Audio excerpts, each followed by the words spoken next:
and today I am going to teach you the next question of your series। जो हम economics की series मैंने start की हैं, ये पहले एक दो चैप्टर्स ऐसे हैं कि जिसमें कम कम क्वेश्चंस हैं। एक में तो पहला तो आपका चैप्टर हो गया, इसमें भी 48-49 क्वेश्चंस हैं, और उसके बाद जो आपका नेशनल इनकम है 100 कुछ क्वेश्चंस हैं, बैंकिंग में 100 कुछ क्वेश्चंस हैं। तो ये स्टेप वाइज हम लेकर चलेंगे। तो आज का क्वेश्चन जो हमारा रहेगा इस इन्फ्लेशन के रिलेटेड के चैप्टर का ही, which of the following brings out the consumer price index number for industrial workers.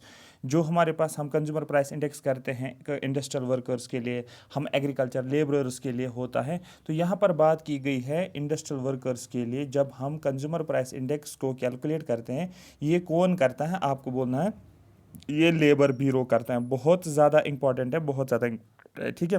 Consumer price index में नीति आयोग का कोई रोल नहीं है, आरबीआई का कोई रोल नहीं होता है, ठीक है, इंडस्ट्रियल वर्कर्स के रिलेटेड।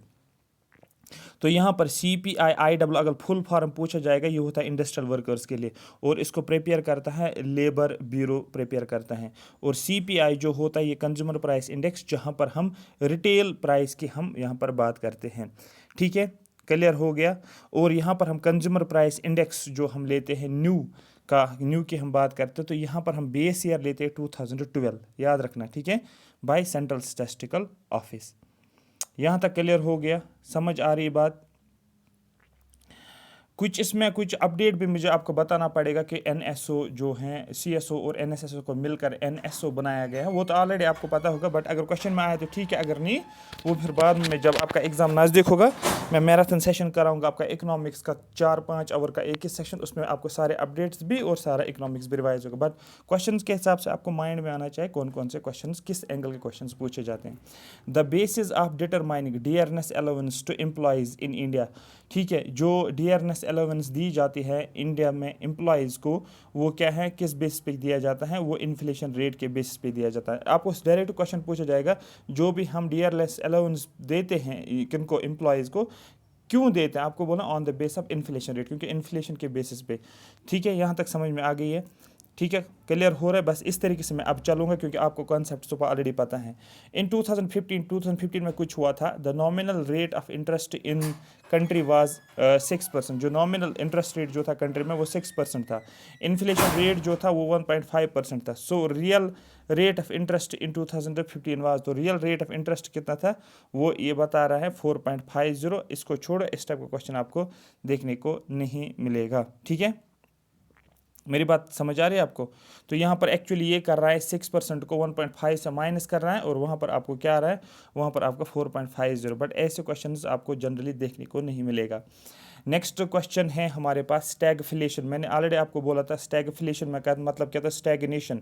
स्टैग्नेशन का मतलब इकोनॉमिक ग्रोथ हमें नहीं होती है, लेकिन इन्फ्लेशन होता है, जिसकी वजह से क्या होता है, जब स्टैग्नेशन मतलब इकोनॉमिक ग्रोथ नहीं होती है, मतलब अनएम्प्लॉयमेंट बहुत ज़्यादा अनएम्प्लॉयमेंट हाई होती है, ठीक है। तो इसी को हम बोलते हैं, हाई इन्फ्लेशन होता है, हाई अनएम्प्लॉयमेंट होता है, ठीक है, और ग्रोथ क्या होती है, वो कम होती है। तो यहाँ पर स्टैगफ्लेशन का पार्ट होता है हाई इन्फ्लेशन के साथ, और स्टैग्नेशन का मतलब होता है इकोनॉमिक ग्रोथ लो होती है, और इसकी वजह से अनएम्प्लॉयमेंट हमें देखने को मिलती है, ठीक है।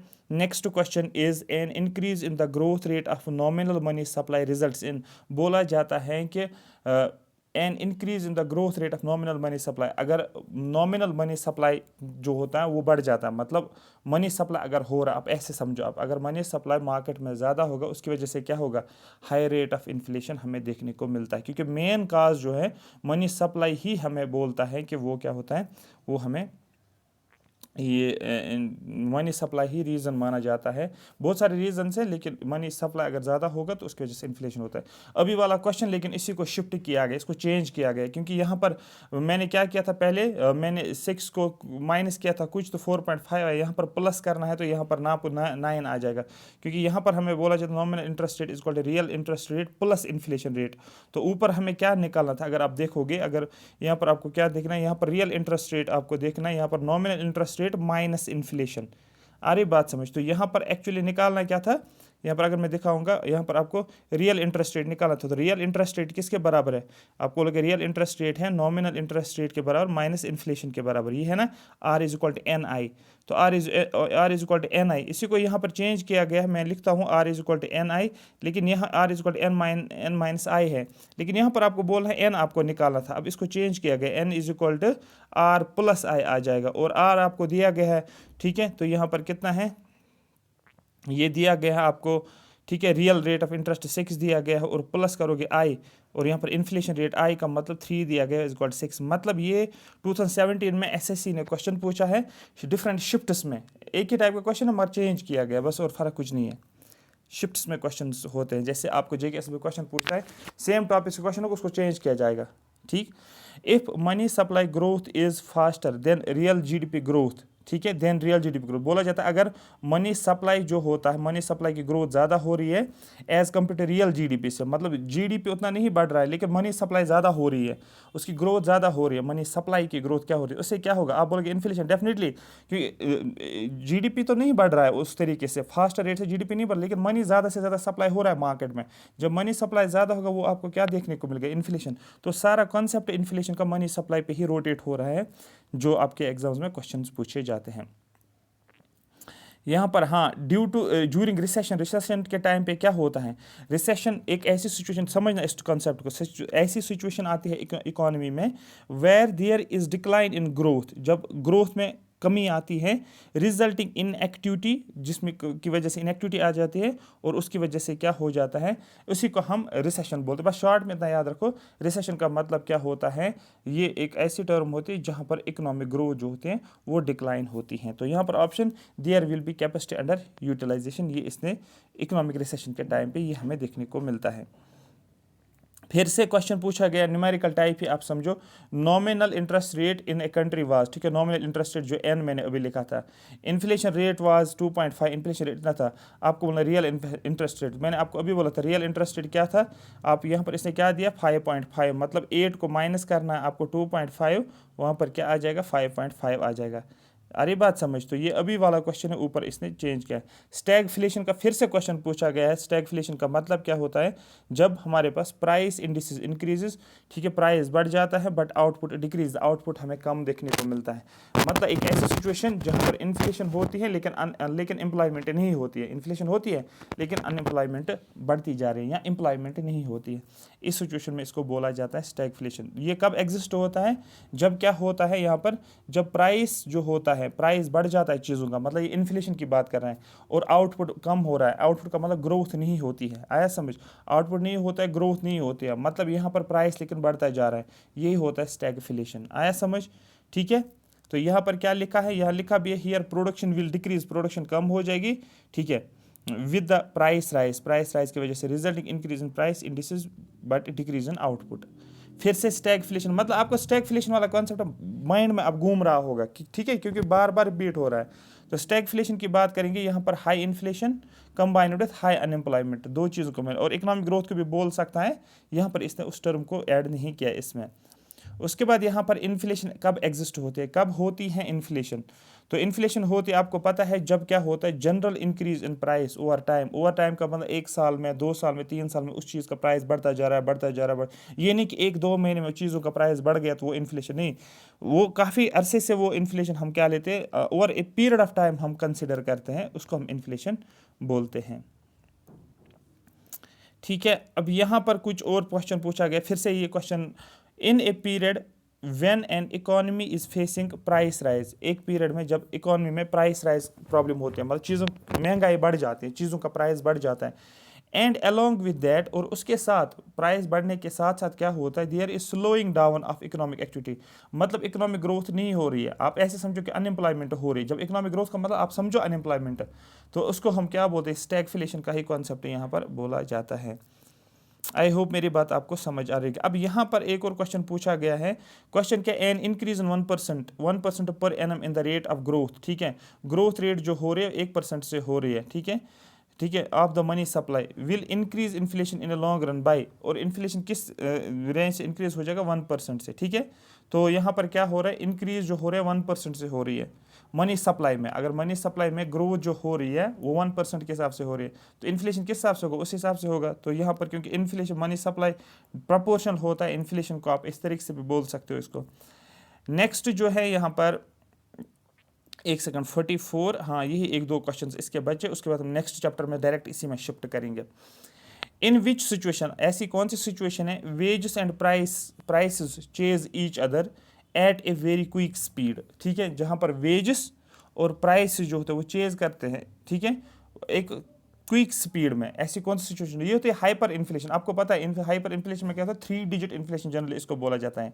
ठीक है, जब इन्फ्लेशन बहुत ज़्यादा बढ़ रही है तो उसकी वजह से डिमांड क्या होती है, वेजेस भी बढ़ते जा रहे हैं। अरे बात समझ, हाइपर इन्फ्लेशन की तरफ जा रहा है। Hyper inflation is that type of inflation in which rate of inflation is more than 3 digit, जहाँ पर इन्फ्लेशन बढ़ती जा रही है।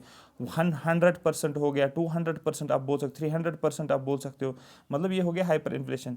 The phenomenon has been observed in Germany, इस फेनोमेनन को देखने को मिलता है, ये जर्मनी में हमें देखने को मिला। हाँ, ये लास्ट क्वेश्चन है इस चैप्टर का। What is moderate degree of controlling inflation called as. ठीक है, जो moderate degree of controlled inflation को हम क्या बोलते हैं, ठीक है, उसको इसने नाम दिया है रिफ्लेशन। रिफ्लेशन, एक reflation is a government policy to reduce burden of deflation. ठीक है, डिफ्लेशन का बर्डन जो होता है उसको रिड्यूस किया जाता है। It includes reducing taxes. थोड़ा सा गवर्नमेंट क्या कहता है, जब डिफ्लेशन होता है ना, तो थोड़ा सा हम क्या चाहते हैं कि हम थोड़ा सा ऊपर की तरफ आ जाए। फॉर एग्जाम्पल, एक प्रोडक्ट है, उसका प्राइस है 10 रुपये, हम चाहते हैं इस प्रोडक्ट का प्राइस हो जाए 12-13 रुपये हो जाए, क्योंकि इकोनॉमिक ग्रोथ के लिए इतना इन्फ्लेशन ठीक होता है।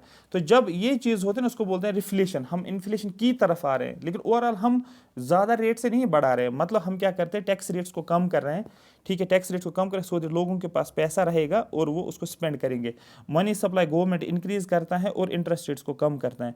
ये रिफ्लेशन वाली सिचुएशन हमें देखने को मिलती है, इसी को बोला जाता है। यहाँ पर आप ध्यान से देखिए, इसको कंट्रोल्ड इन्फ्लेशन, इन्फ्लेशन हो रही है लेकिन कंट्रोल्ड मैनर में।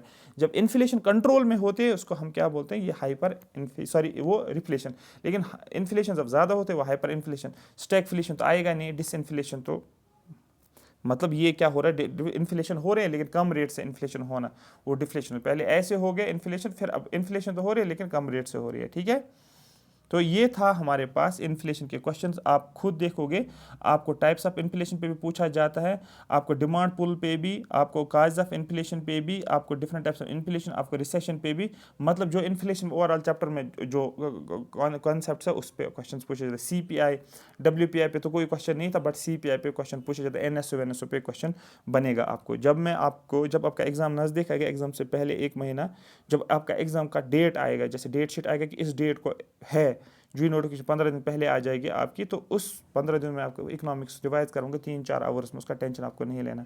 आप सिर्फ उन चीज़ों पे ही काम करो जो आपका वीक है, मैथ्स रीजनिंग वाला जो भी है, या आपका अकाउंटेंसी वीक है उसको कवर करो, इंग्लिश को कवर करो। बाकी आप GS VS मुझ पर छोड़ो, जो साइंस वाइंस जो भी है।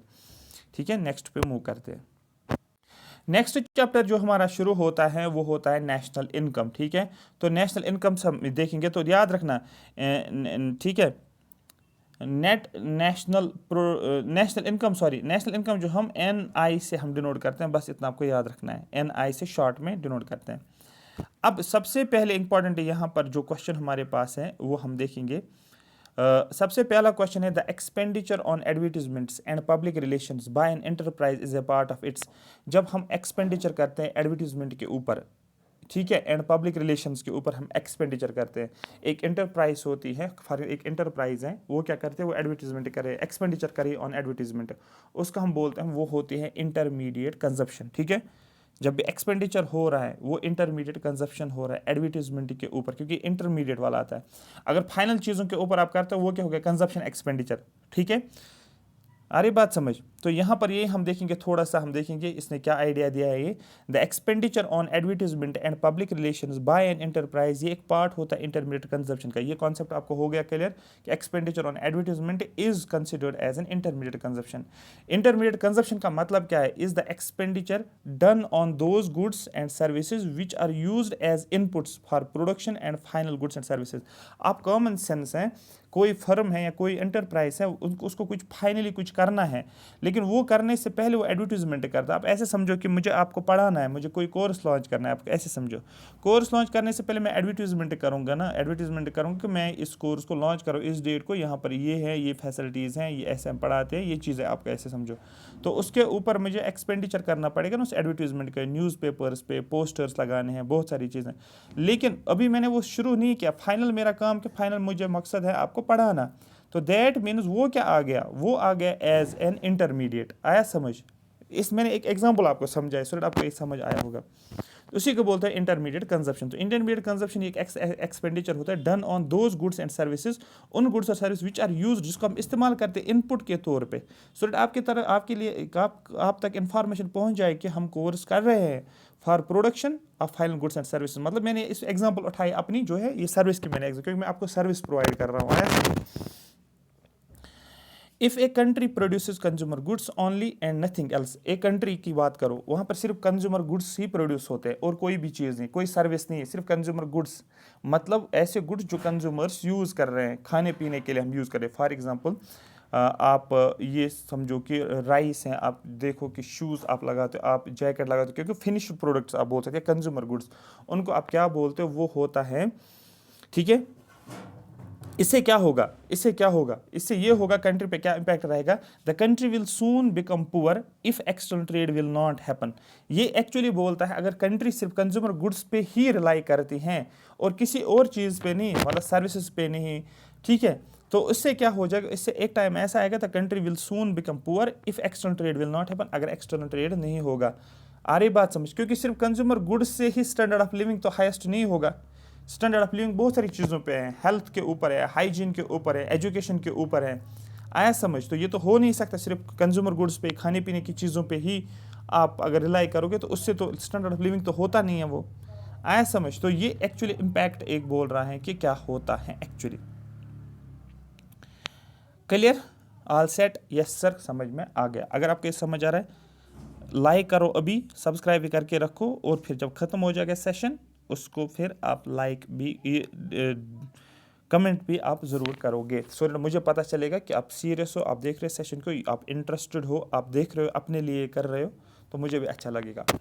The income of Indians working abroad, for example मैं इंडियन हूँ लेकिन मैं काम कर रहा हूँ बाहर यूएसए में, मैं दुबई में काम कर रहा हूँ, वहाँ से जो भी मुझे इनकम आती है वो क्या होती है, वो ऐसी इनकम होती है जो मैं बाहर अर्न करता हूँ, वो होती है इनकम अर्नड फ्रॉम अब्रॉड। तो वही होता है इनकम अर्नड फ्रॉम अब्रॉड। अब आप बोलोगे सर ऐसे क्वेश्चंस आते हैं, आपको नहीं पता कितने इजी वाले क्वेश्चंस बच्चे गलत करते हैं, उसको वो लाइटली लेते हैं, और उनको जब वो इजी वाला क्वेश्चन आता है ना एग्जाम में, उनको वो चीज़ समझ ही नहीं आते, वो गलत करके आते हैं। एक्चुअली टफ क्वेश्चंस क्यों आपको ठीक होते हैं, क्योंकि आपने उस पर टाइम इन्वेस्ट किया था और आप उस पर बार बार ज़्यादा फोकस करिए, टफ है मुझे पढ़ना पड़ेगा, लेकिन ईजी वाली चीज़ वो मुझे आ रहा है, और वही ईजी वाली चीज़ आपको फंसा देती है। इसलिए बेसिक कॉन्सेप्ट्स पे ही आपको क्वेश्चंस पूछे जाते हैं, ये हमेशा याद रखना। when increase in income the increase in ratio between income and expenditure changes, ठीक है, ये होना चाहिए, हाँ, जो विद इंक्रीज इन इनकम होना चाहिए, स्टेटमेंट ऐसे होना, लेकिन इसने लिखा है when increase in income, income जब इंक्रीज होती है, the increase in ratio between income and expenditure changes, ठीक है। तो बोला जाता है इनकम को बढ़ने से क्या होता है, जो रेशियो होता है, ठीक है, किसका, इनकम और एक्सपेंडिचर का, वो चेंज हो रहा है, कि रेशियो लेस देन 1 लिखा है, इसने लिखा है यहाँ पर when income increases. For example मेरी कुछ इनकम थी पहले 50,000, अब मेरी इनकम हो गई 80,000 सपोज, ठीक है। When income increase expenditure also increase, मैं उस हिसाब से फिर खर्च भी करूँगा। उससे पहले मैंने एक गाड़ी रखी थी, मैं बोलूँगा मैं अच्छी गाड़ी, कोई बड़ी गाड़ी लाऊंगा, तो एक्सपेंडिचर बढ़ गया मेरा, expenditure also increases but not in the proportion of income, लेकिन उस हिसाब से मैं एक्सपेंडिचर को नहीं बढ़ा रहा हूँ जिस हिसाब से मेरी इनकम बढ़ रही है। आ रही बात समझ?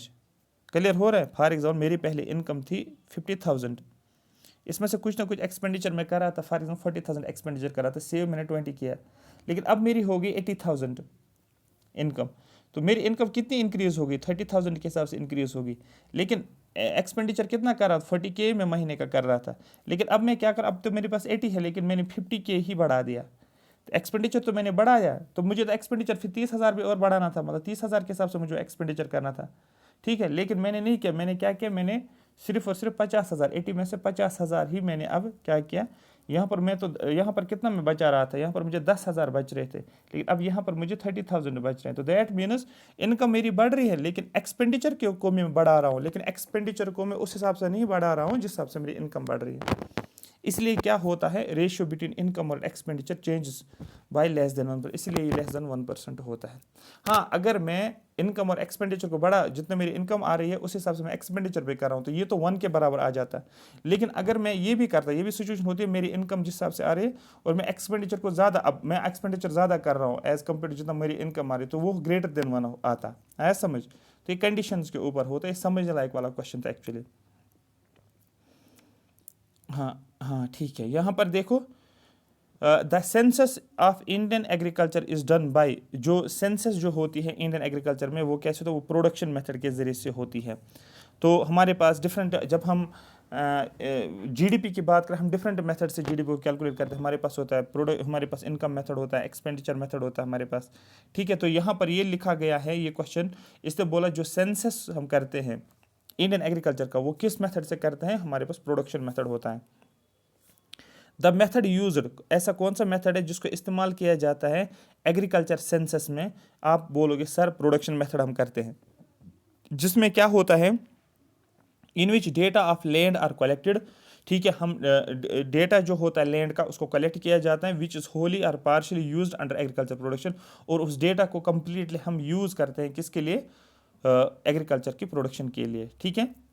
फर्स्ट इनकम कमेटी कब बिठाई गई थी? First income committee was established in, income के रिलेटेड एक कमेटी बिठाई गई थी, वो 1949 में, डायरेक्ट फैक्ट याद रखना है, ठीक है। जो first income committee was established under the chairmanship of PC Mahalanobis, आपको पता फर्स्ट फायर प्लान था, महालिनोबिस प्लान भी शायद उसको बोलते थे, ठीक है। तो पीसी महालिनोबिस का नाम सुना होगा। तो ये क्वेश्चन पूछा जाएगा, ऐसी कौन सी कमेटी है जो जिसका चेयरमैन पीसी महालिनोबिस था? आपको बोलना है फर्स्ट इनकम कमेटी बनाई गई थी, ठीक है, आया समझ। और इसके दो मेंबर्स भी थे, एक था गडगिल और दूसरा क्या नाम था, डॉक्टर VKRV रॉय, ठीक है, Rao, where its 2 members. It was constituted, इसको क्यों कॉन्स्टिट्यूट किया गया?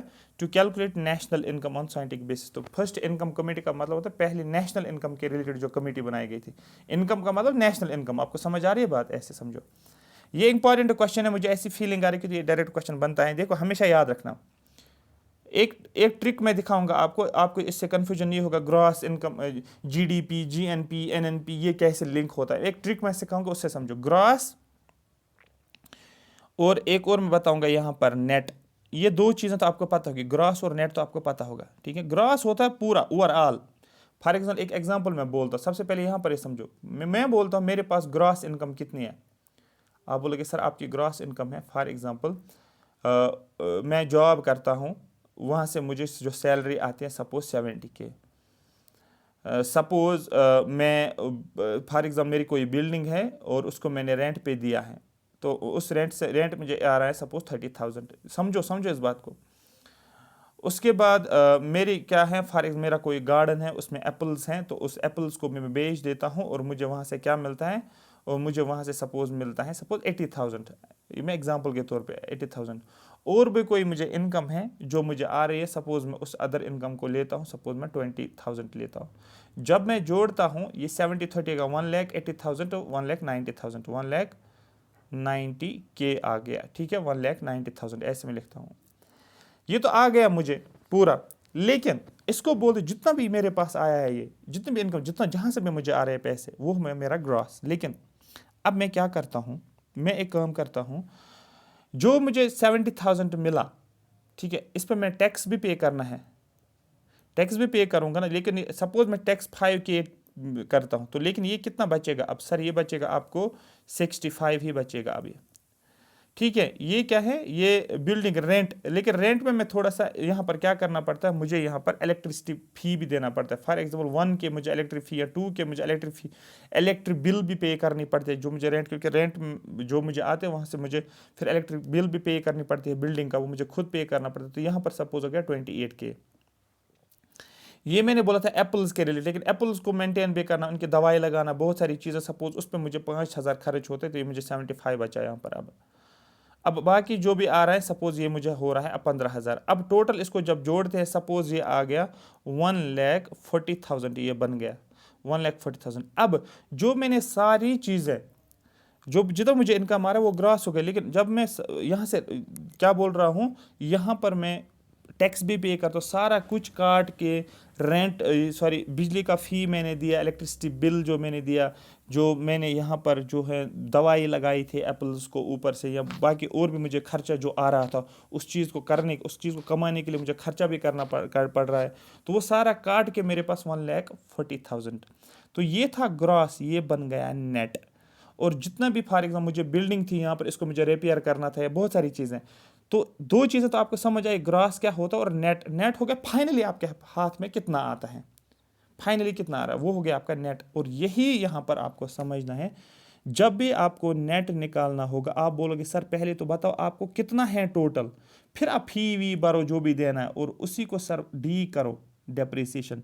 तो यहाँ पर जब आपको क्वेश्चन पूछा जाएगा कि नेट नेशनल प्रोडक्ट, फिर जो भी नेशनल प्रोडक्ट हो, तो ये नेट, ये एन एन एन इसकी मैं बात कर रहा हूँ, एन इसके साथ जोड़ना है, ये जी यहाँ पर है और ये डी यहाँ पर है। अगर मैंने इसके सामने लिखा एन पी, यहाँ पर भी एन पी आप लिखोगे, मतलब नेट नेशनल प्रोडक्ट, जी ग्रॉस नेशनल प्रोडक्ट, और ये डेप्रिसिएशन होता है। आया समझ? तो जब ये डेप्रिसिएशन हो गया, अब जरा डेप्रिसिएशन निकालो, यहाँ से क्या आएगा, इस डी को आपको निकालना है, क्या आएगा, इस डी को इस साइड लेकर आओ, ये प्लस बन जाएगा, ये ग्रॉस को ऐसे रखोगे, ये क्या रहेगा, जी एन पी रखोगे, और इसको उस साइड लेकर जाओगे, ये क्या बनेगा, एन एन पी बनेगा। तो ये डेप्रिसिएशन किसके बराबर है, आप बोलोगे G N P minus N N P, G N P minus N N P. और N N P at factor cost को ही आपका नेशनल इनकम बोला जाता है। आई होप मेरी बात समझ आ रही होगी। अब देखो, मैंने आपको क्या बोला, मैंने आपको बोला सर जब भी नेट निकालना होगा तो मुझे ग्रॉस को कुछ ना कुछ माइनस करना पड़ेगा शॉर्ट में, फिर नेट एन से लिखता हूँ मैं, जी ग्रॉस जी से लिखता हूँ, और ये डी ऐसे ही रखता हूँ, और एन पी में लिखता हूँ, दैट मीन्स यहाँ पर भी एन पी आएगा, बस ये बात ख़त्म है। इसी तरीके से नेशनल, ठीक है, नेशनल एक होता है G D P, gross domestic product, और next N D P, N D P को भी आप क्या करोगे, G D P minus D, इस तरीके से आप बना सकते, आगे हम देखेंगे, बट अभी आप यहाँ पर ये इतना ही समझो, आपको ये समझ आया होगा ये कहाँ से है। मैंने आपको नेशनल इनकम का भी एक्चुअली बोला है। तो डेप्रिसिएशन का मतलब क्या है, आप बोलोगे सर मैंने कोई बिल्डिंग बनाई, ऐसे आप समझो। अब डेप्रिसिएशन का कॉन्सेप्ट क्या है, आपने बोला सर मेरे पास एक बिल्डिंग है, मैंने उसको 50 लाख में उस बिल्डिंग को खरीदा है।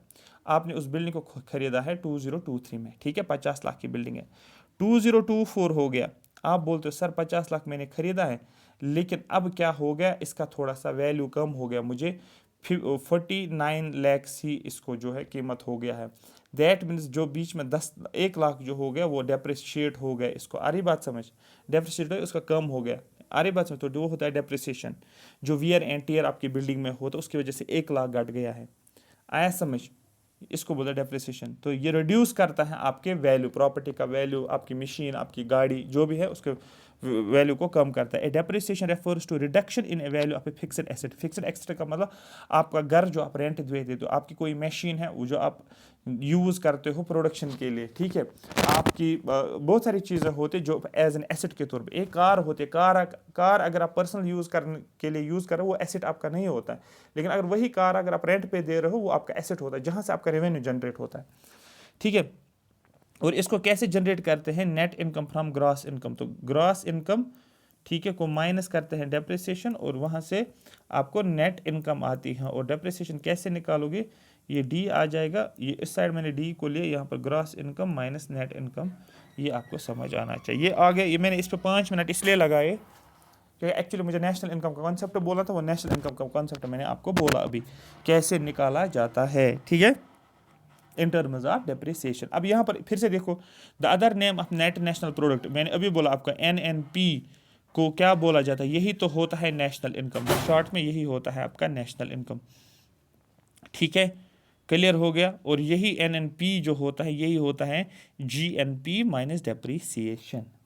और आपको पता है जो NNP जो होता है ये किसके बराबर होता है सर, ये GNP माइनस डेप्रिसिएशन होता है, और यही होता है आपका नेशनल इनकम। इसी को क्वेश्चन आपको पूछा जाएगा, NNP जो होता है क्या वो ज़्यादा होता है या GNP ज़्यादा होता है, आप बोलोगे सर NNP जो होता है ये कम होता है, GNP ज़्यादा होता है। क्यों, कि आपको GNP को माइनस करना पड़ता है। सपोज GNP अगर 10 है, आपने इसको माइनस डेप्रिसिएशन 2 किया तो NNP क्या बनेगा 8, तो आप बोलोगे NNP कम होता है किससे, N N P is less than GNP। ऐसे भी स्टेटमेंट्स पूछे जो आपने पढ़ा होगा, लेकिन आपको थोड़ा सा लॉजिक लगाना होता है कि हाँ मैंने ये चीज़ पढ़ी, इक्वेशन को रोटेट करके आपका आंसर निकल के आ जाता है। A rising per capita income will indicate a better welfare if it is occupied by rising per capita। देखो per capita income का मतलब एक पर्सन की इनकम कितनी है, एक पर्सन की इनकम कितनी है उसको बोला जाता है, ठीक है, इसको बोलता है पर कैपिटा इनकम या पर हेड की बात है। पर हेड का मतलब एक इंसान की इनकम कितनी, एक पर्सन पर पर्सन के हिसाब से जब इनकम करते हैं, इनकम की बात करें उसको बोलता है per capita income. A rising per capita income, अगर पर कैपिटा इनकम बढ़ जाता है, will indicate a better welfare definitely. For example person A है, पर्सन बी है, पर्सन सी है, इसकी इनकम पहले 5,000 थी, इसकी 6,000 थी, इसकी 7,000 थी, तो इसका हो गया सपोज 10,000, इसकी सपोज हो गई 18,000, इसका हो गया सपोज 20,000, ऐसे आप समझो तो पर कैपिटा इनकम क्या हो गया, बढ़ गया। इसकी वजह से क्या होता है, बेटर वेलफेयर होता है ना लोगों का, लोगों के पास जब इनकम आ जाती है ना ज़्यादा, तो उनकी लाइफ अच्छी हो जाती है, अच्छी पढ़ाई करते हैं, अच्छा हेल्थ केयर रखते हैं, अच्छा खाना खाते हैं, ठीक है, अच्छे इन्वायरमेंट में रहते हैं, अच्छे घर में रहते हैं, साफ सफाई रखते हैं, वो हो गया इनका welfare. If it is accompanied by, यहाँ पर क्या, changed income distribution in favour of poor. ये सिर्फ अगर पुअर के साथ ये चीज़ हो रही है, ये नहीं कि अगर कोई रिच है, वो उसके पास करोड़ों पैसा है, जी मुकेश अंबानी ले ला, करोड़ों के अरबों खरबों में पैसा है, लेकिन उसी को और पैसे मिल रहे हैं, वो तो ऑलरेडी उसका वेलफेयर हो चुका है, मतलब उसके पास अच्छी खासी मतलब लाइफ है, स्टैंडर्ड ऑफ लिविंग है। लेकिन अगर यही चीज़ पर कैपिटा इनकम पुअर पॉपुलेशन में बढ़ जाती है, पुअर लोगों में यही इनकम बढ़ जाती है पर कैपिटा इनकम, उनकी लाइफ जो होती है वो बेटर हो जाती है, तो ये यहाँ पर इसको लिखा गया है, ठीक है। रिच तो ऑलरेडी है, ठीक है, रिच तो ऑलरेडी रिच है, तो ये था कॉन्सेप्ट एक्चुअली पर कैपिटा इनकम अगर होता है तो उसकी वजह से क्या क्या होता है। Income and consumption are, income आपकी इनकम, सपोज इनकम मेरी है 50,000 और मैं कितना इसमें कंजप्शन में यूज़ करता हूँ, आर ये क्या है, जितना मेरी ज़्यादा इनकम होती है मैं क्या बोलूँगा, मैं उतना ज़्यादा खर्च करता हूँ। मैंने अभी बोला ना, मेरे पास 50,000 सपोज इनकम है मंथली, मैं उस हिसाब से चीज़ों को खरीदूंगा, लेकिन मेरी हो गई 80,000, अब मैं बोलूँगा नहीं मैं अच्छी चीज़ें खाऊंगा। तो इनकम और कंजप्शन क्या है, आप बोलोगे डायरेक्ट रिलेशन, इनकम बढ़ जाती है मैं ज़्यादा कंजप्शन करूँगा, मतलब income is directly proportional to consumption. Income बढ़ गई, कंजप्शन आप बढ़ा दोगे, इनकम आपकी कम, आप कंट्रोल करना करोगे, आप बोलोगे नहीं नहीं मुझे पैसे बचाने चाहिए, मुझे इनकम कम मिल रही है। आया समझ, सारी चीज़ें देखो, कोई भी सब्जेक्ट आप पढ़ो, कोई भी सब्जेक्ट, इकोनॉमिक्स पढ़ो, हिस्ट्री पढ़ो, कोई भी चीज़ पढ़ो, सारे कॉन्सेप्ट और बेसिक इन्फॉर्मेशन पे होती है, बेसिक्स और बेसिक्स इन्फॉर्मेशन पे। हर एक एग्ज़ाम में 90% पेपर बेसिक पे 5-10 क्वेश्चन ऐसे होते हैं जिनको जानबूझकर छोड़ना होता है, जो टफ बनाया जाता है दिमाग ख़राब करने के लिए। विच of the following is not a mention of measurement of national income. देखो नेशनल इनकम को मेजर करने के लिए हमारे पास 3 मेथड्स होते हैं, यहाँ पर याद करो। एक मेथड हमारे पास होता है जिसको बोलते हैं वैल्यू एडेड मेथड, इसको बोलते हैं। दूसरा मेथड जो होता है हमारे पास, वो होता है हमारे पास इनकम मेथड, याद करो यहाँ पर ही। और तीसरा मेथड जो होता है हमारे पास, वो होता है हमारे पास एक्सपेंडिचर मेथड हमारे पास होता है, ठीक है। तो वैल्यू एडेड मेथड भी आपके पास है, इनकम मेथड भी आपके पास, एक्सपेंडिचर मेथड भी। तो इन्वेस्टमेंट मेथड हमारे पास नहीं होता नेशनल इनकम को कैलकुलेट करने के लिए। Clear, all set. Gross profit का मतलब, ग्रॉस हो गया ओवरऑल प्रॉफिट कितना आ रहा है आपको, ग्रॉस मतलब टोटल प्रॉफिट आपको कितना आ रहा है। टोटल प्रॉफिट कैसे बनेगा आपको, आप कितना रिसीव करते हो, आपके कितने पास कितने पैसे आते हैं, आपको मिल रहे हैं, टोटल रिसीट्स जहाँ से भी वो आता है आपको पैसे मिलते ही जा रहे हैं। आप क्या बोलोगे उसको, क्या वो इन्वेस्टमेंट हो गया? नहीं, इन्वेस्टमेंट होता है ये स्पेंड आप करते हो, मतलब स्पेंडिंग आपकी हो रही है। इन्वेस्टमेंट का मतलब एक किस्म की स्पेंडिंग होते हैं, ठीक है। जो भी आपने सेव किया होगा अब आप उसको इन्वेस्ट करो। फॉर एग्जाम्पल आपके पास 10 लाख रुपए है, आप बोल रहे नहीं मैं अब लैंड खरीदूंगा, तो आपकी इन्वेस्टमेंट होगी, लैंड में आपने किए, तो वो तो प्रॉफिट नहीं होगा, इन्वेस्टमेंट अभी प्रॉफिट नहीं, अभी आप इन्वेस्ट ही कर रहे हो। तो प्रॉफिट क्या होता है आपको, जो आप टोटल रिसीट्स आपको मिल रहे हैं और एक्सपेंडिचर। अब जो आपने एक्सपेंडिचर जो इन्वेस्टमेंट किया था आपने, ये इन्वेस्टमेंट जो आपने किया था, आपने अभी 10 लाख का एक प्लॉट लिया, अब वहाँ से आपने कोई बिल्डिंग बना लिया, अब वहाँ से जो उस बिल्डिंग से आपको जो अब रेंट आ रहा है वो आपको क्या हो गया, वो आपका रिसीट्स हो गए। और वही रिसीट्स कहाँ से आपको, मतलब जो आपने खर्च किया था, जो आपने एक्सपेंडिचर किया था, जो आपने इन्वेस्टमेंट किया था, वही होता आपका ग्रॉस प्रॉफिट, ठीक है। क्लियर। और इसी ग्रॉस प्रॉफिट को कैसे कैलकुलेट करोगे, by subtracting total expenditure from total revenue. Total revenue कितना है, टोटल पैसा कितना आ रहा है, ठीक है, वहाँ से इसको आप निकाल सकते हो ग्रॉस प्रॉफिट। टोटल रेवेन्यू जितना भी आ रहा है उसको क्या करना है, gross profit can be calculated by subtracting total revenue. Total revenue को सब्ट्रैक्ट करना है टोटल एक्सपेंडिचर को आप सब्ट्रैक्ट करोगे, वहाँ पर आपको प्रॉफिट आ जाएगा। फॉर एग्जांपल आप ऐसे समझो, सपोज आपके पास 1 लाख रुपए है, ठीक है, आपको 1 लाख रुपए आ गया, आपके पास टोटल जो आ गया 1 लाख रुपए आ गया, ठीक है, वो क्या हो गया, आपको रेवेन्यू आ गया, टोटल रेवेन्यू 1 लाख रुपए। लेकिन आप खर्च कितना कर रहे हो, आप उसमें 80,000 खर्च, आपका यहाँ से खर्च कितना हो रहा है 80,000, आप बोलोगे सर 20,000 मेरी इनकम आ गई, इनकम है। आ रही बात समझ, ऐसे आप समझोगे। पर कैपिटा इनकम मैंने अभी बोला था, पर कैपिटा इनकम पर पर्सन की इनकम, और वो पर्सन की इनकम कितनी कैसे निकालोगे। आप बोलोगे सर पहले तो हमें पूरी कंट्री की इनकम पता होनी चाहिए ना, पूरी कंट्री की, पूरे इंडिया की इनकम आपको पता होनी चाहिए। वो क्या हो गया, नेशनल इनकम आपको पता होना चाहिए, तो निकाला आपने नेशनल इनकम। और मैंने बोला हर पर्सन के पास कितना पैसा है, आप बोलोगे जितनी भी पॉपुलेशन है इंडिया की टोटल पॉपुलेशन वो हम निकालेंगे, और वही तो हमें पता चलेगा पर कैपिटा इनकम, तो वही होगी टोटल पॉपुलेशन कितनी, टोटल इनकम कितनी है, और उसी को डिवाइड से किया पॉपुलेशन से, उसको बोलते हैं। सारे एग्जाम्पल टोटल इनकम मैं बोलता हूँ 10,000 टोटल इनकम है, 10,000 जो है ये टोटल इनकम आपकी आ गई, या नेशनल इनकम आप बोल सकते, नेशनल इनकम 10,000 शॉर्ट में बता रहा हूँ। और सपोज पॉपुलेशन जो होती है, पॉपुलेशन इंडिया की सपोज है, मैं बोलता हूँ 2,000 इंडिया की पॉपुलेशन है, शॉर्ट लेवल पे समझाने के लिए। तो मैं बोलता हूँ पर कैपिटा एक पर्सन के पास कितनी इनकम पैसा आ जाएगा। आप बोलोगे सर टोटल इनकम तो 10,000 है, सॉरी 10,000 है, यहाँ पर 10,000 है, 10,000 और पॉपुलेशन है 2,000, एक पर्सन के पास कितना रहेगा, ये और ये कैंसर 2 5 ठीक है, 5 रुपये जो है पर पर्सन के पास रहेगा। ऐसे आप समझोगे इसको, डायरेक्ट याद रखना है इसको कोई दूसरा ये नहीं है, बट थोड़ा सा पता होना चाहिए। पर कैपिटा इनकम की अगर बात करें, एक पर्सन के पास इनकम कितने हैं, आप बोलोगे सर पहले पूरे इंडिया की इनकम मुझे पता करनी है, नेशनल इनकम, और फिर देखना है पूरे इंडिया में पॉपुलेशन भी कितने, उसको उससे डिवाइड किया तो आपका आ जाएगा। Which of the following is the most appropriate reason for inequalities in income. Inequalities in income का क्या रीज़न है। फॉर एग्जाम्पल आप बोलते हो पर्सन ए और पर्सन बी है, इसके पास इनकम जो है मंथली इनकम सपोज 5 लाख है, और दूसरा पर्सन बी जो है उसके पास 1 लाख है। उसके बाद क्या हुआ, अगले साल हो गया, 2-3 साल हो गए, इसकी इनकम होगी 50 लाख, और इसकी इनकम जो होगी वो होगी सपोज 15 लाख, इसकी 50 और इसकी 15। अब आप बोलोगे ये बहुत ज़्यादा अमीर होता जा रहा है, और ये अगर कंपैरिजन करेंगे तो ये उतना अमीर नहीं है। अरे बात समझ, ये क्या होता है, ये अपॉर्चुनिटीज, क्योंकि इसके पास ज़्यादा अपॉर्चुनिटी है और इसके पास कम अपॉर्चुनिटी, तो लैक ऑफ अपॉर्चुनिटीज़ की वजह से ही आप बोल सकते हो कि वो क्या होते हैं, वो हमारे पास इनइक्वालिटीज़ हमें देखने को मिलती हैं। लास्ट क्वेश्चन आज का, क्योंकि इससे पहले भी मैंने आपको 25-20 क्वेश्चन करवाए थे। National income includes, national income में क्या आप लेते हो, नेशनल इनकम क्या होता है।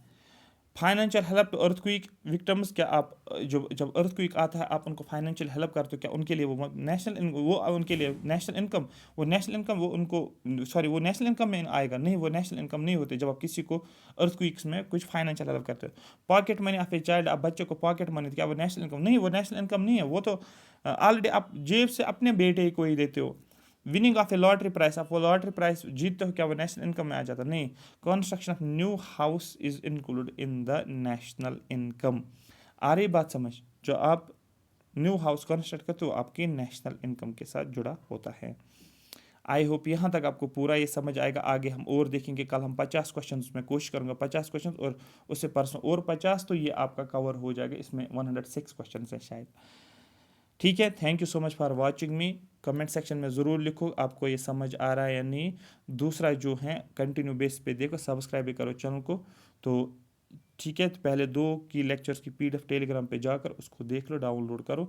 2 PDFs होंगे, एक PDF होगी वहाँ पर मैं लिखूँगा चैप्टर 1 का नाम लिखा होगा, चैप्टर 2 का नाम लिखा होगा, तो उसको आप देख लोगे। ठीक है, डाउनलोड करोगे तो टेलीग्राम पे, वही सर टेलीग्राम चैनल है। Thank you so much for watching.